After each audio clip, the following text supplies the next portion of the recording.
நாம நீங்கள் எந்த படத்தை பற்றின ரிவ்யூ பார்க்க போகிறோம் அப்படின்னு கருப்பு அப்படிங்கிற படத்தை பற்றின ரிவ்யூ தான் பார்க்க போகிறோம். ஸோ ரிவ்யூக்குள்ள போகும்போது நம்ம சேனல் சப்ஸ்கிரைப் பண்ணிங்க, அப்படி லைக் போடுங்க. இந்த படத்தில் நம்ம சூர்யா சார் தான் முக்கிய ரோல் நடிச்சிருக்காப்புல.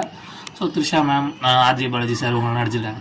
கதை என்ன எப்படி ஸ்டார்ட் ஆகுது அப்படின்னு பார்த்தீங்கன்னா ஒரு நகைத்திருட்டு கேஸுங்க. ஸோ அந்த நகைத்திருட்டு கேஸ் ரொம்ப நாளாக இழுத்துக்கிட்டே போகுது.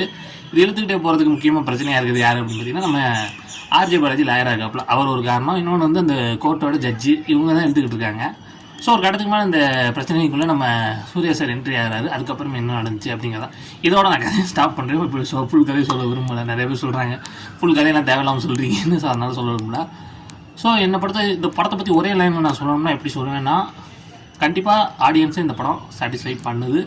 கண்டிப்பாக அப்படி பாருங்கள் அப்படின்னு தான் நான் சொல்லுவேன். ஏன்னா எனக்கு அந்த அளவுக்கு படம் பிடிச்சிருந்துச்சி.